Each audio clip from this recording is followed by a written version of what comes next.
This is a movie about a writer who's frustrated with the constraints that people are putting on him because of his race.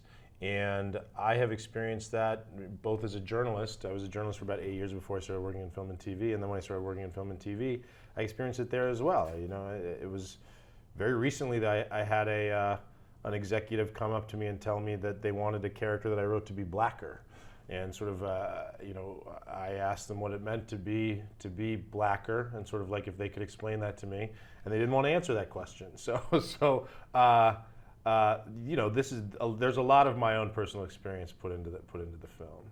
What conversations do you want to come from this movie? Because there will be dialogue naturally. I just hope that people talk about it. You know, I don't care about what kind of dialogue they have. I think that for me, it's more about just having a conversation in the first place. I think that we've gotten to a place when I think people are so afraid to talk about this kind of thing. People are very afraid to talk about race. People are very afraid to talk about identity.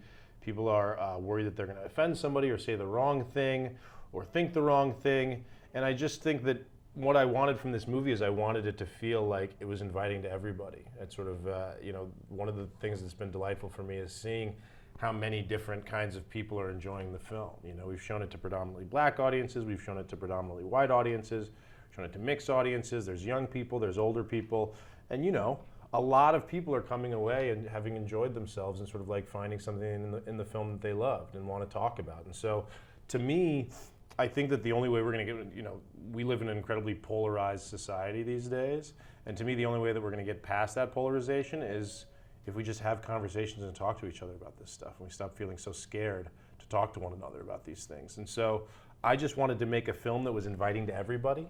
Doesn't matter the political spectrum, doesn't matter sort of what race you are, what gender, or anything. I just want people to come in, enjoy themselves, and laugh, and then do exactly what you said. Like, I want them to leave the theater and say, you know what, you want to go talk about what we just saw? Because I can't stop thinking about it. That, to me, is the dream.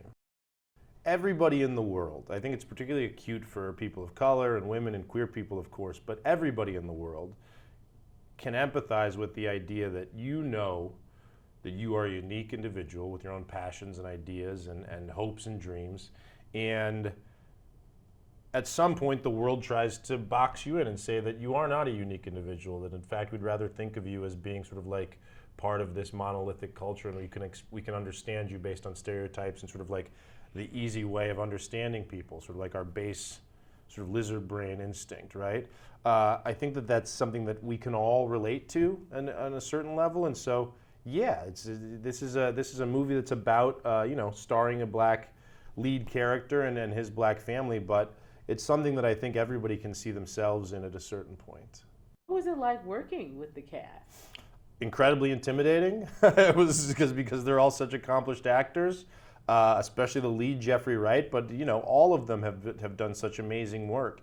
And so, you know, I liken it to a little bit to like showing up to like a basketball arena and trying to teach LeBron James how to take a jump shot. Like, who am I to tell LeBron James how to take a jump shot, right? It's like that's how I felt initially working with Jeffrey. Was I was just so intimidated by this guy who I'd seen literally since I was a kid. You know, I'd been following his work since I was a boy.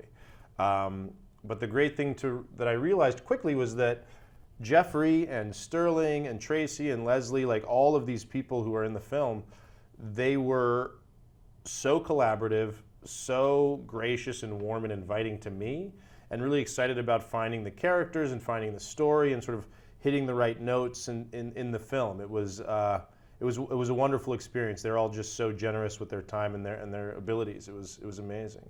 You won the People's Choice Award at the Toronto International Film Fest. You had an audience win at Mill Valley, and then an audience award at the Middleburg Film Festival, and now there's Oscar buzz. So you've got to be on like cloud nine right now. Yeah. How does that feel to be a part of that conversation?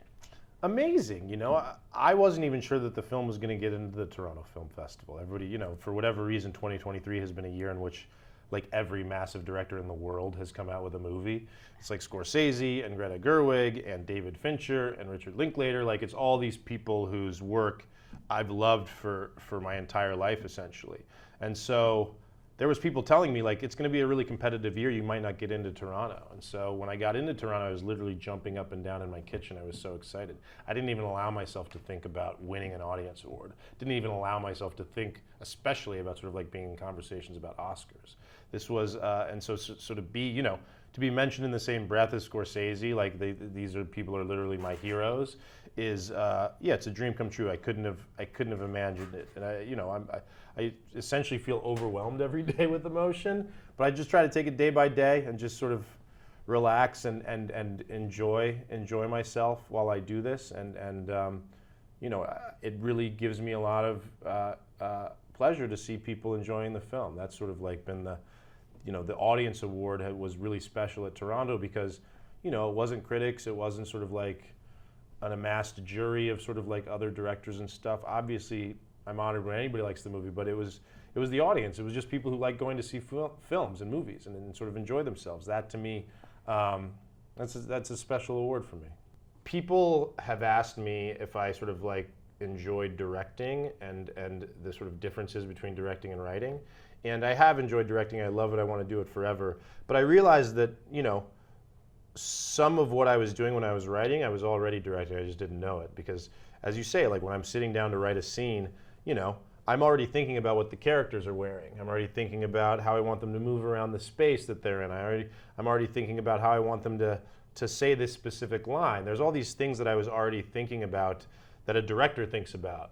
I just wasn't articulating it to anybody else. It was just always up here. And so, yeah, I think to a certain extent, you know, I don't ever imagine them in front of me in the room, but I do my thought process does include just actually trying to visualize what these people are doing. What would you say has been your favorite part of making this film? Because I'm sure some days you were like, oh my goodness. Other days you were like, yeah. I mean, and then all of the emotions in between. But what was your favorite part?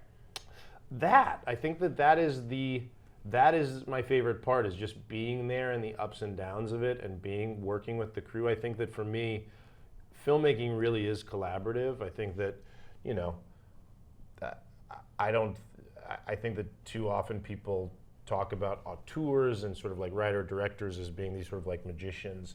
And don't get me wrong, I worked really hard on the movie. I'm not trying to say that I didn't, but movies happen because of the work of literally hundreds of people, you know? And so being on set with those hundreds of people and sort of like going through that and sort of being cold and tired and hungry and sort of like going through that sort of like same difficulty with all these people who are around you, there's something that's really sort of nice about that. And you sort of like build this camaraderie that doesn't really exist elsewhere. It's like you're going through something very intense with a group of people.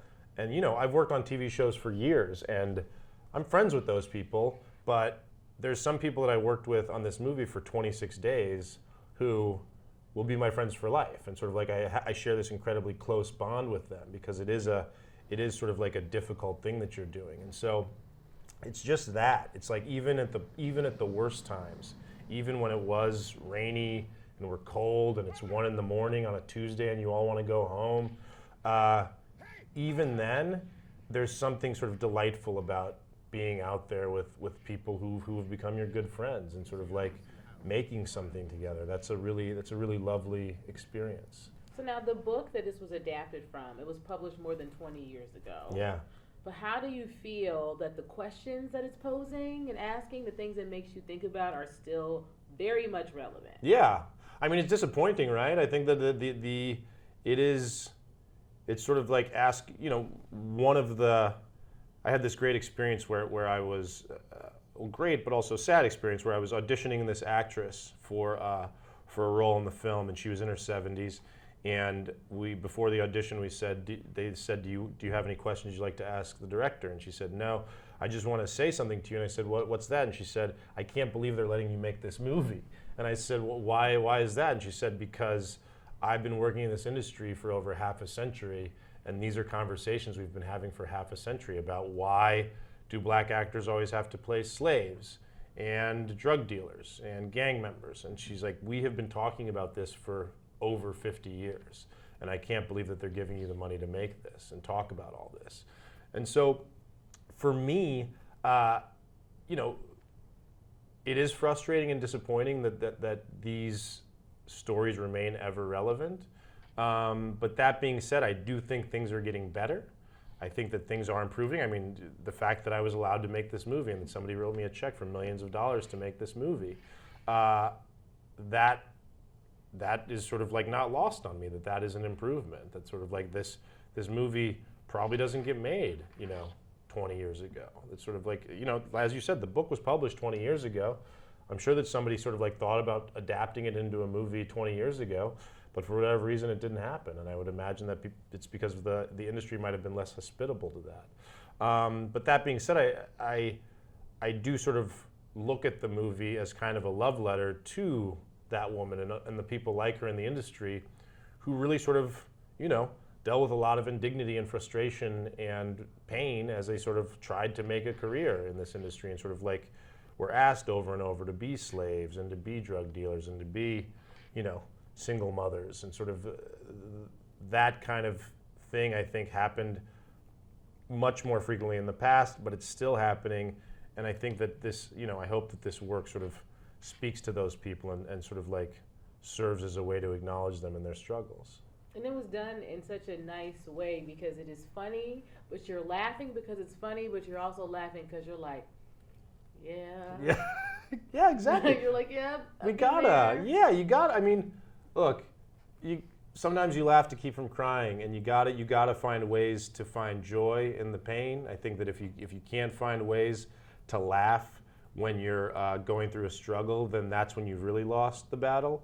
And so I think that for me, it's always been really important to find laughter amid the sort of like madness and sort of like the frustration, because I really do think that when we can't find ways to laugh and enjoy ourselves and find joy and experience happiness, then that's when we've really lost.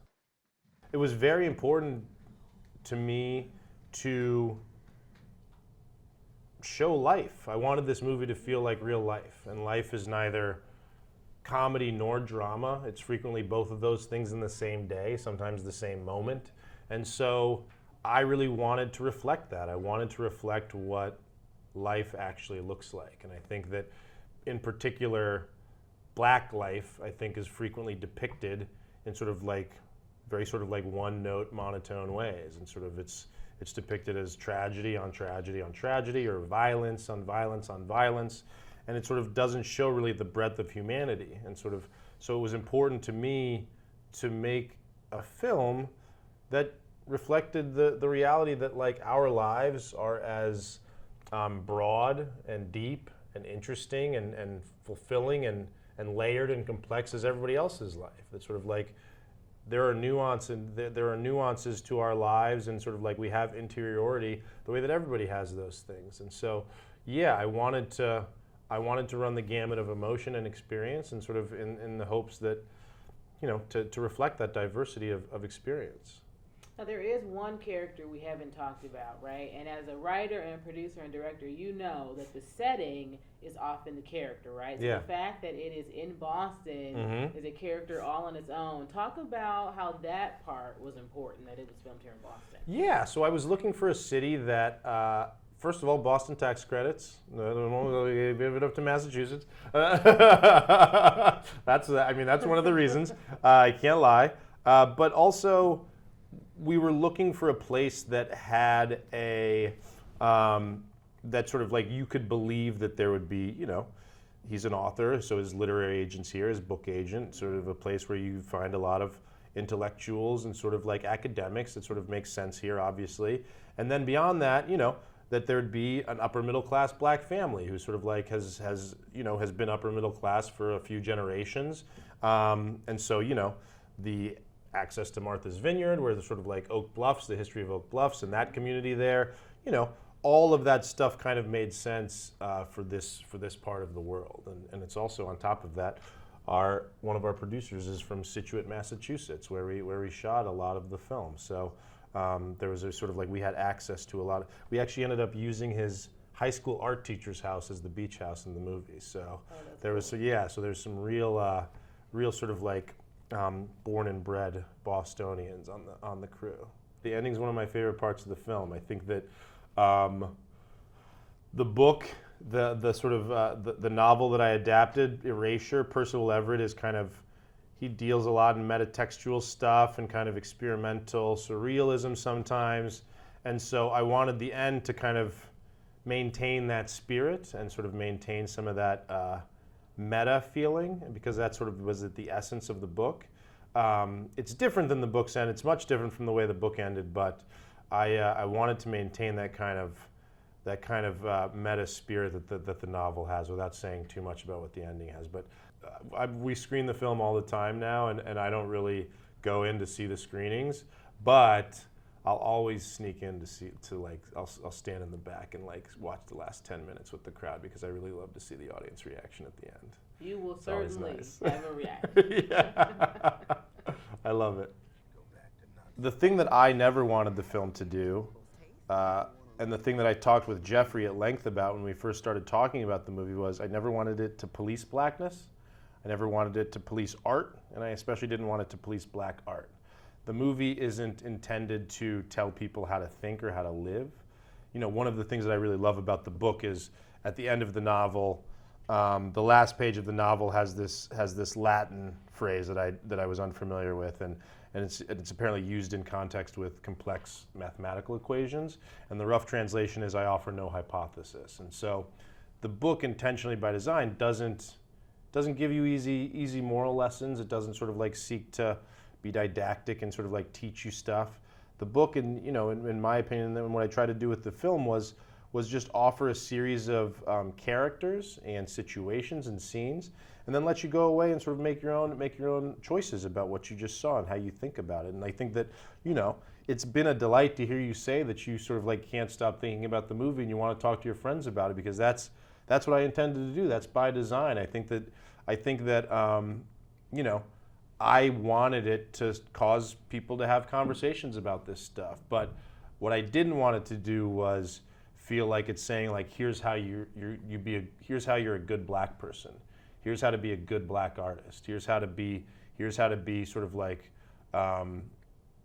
here's how to operate in the world according to me. Like, I don't ever want to have that kind of conversation, at least not with something like this. This isn't a persuasive essay, This is a film that I want people to come in and have like a blast at. That's it. And I just want them to leave with a smile on their face and then go talk to their friends about it. Call their friends and say, listen, you need to come see this movie.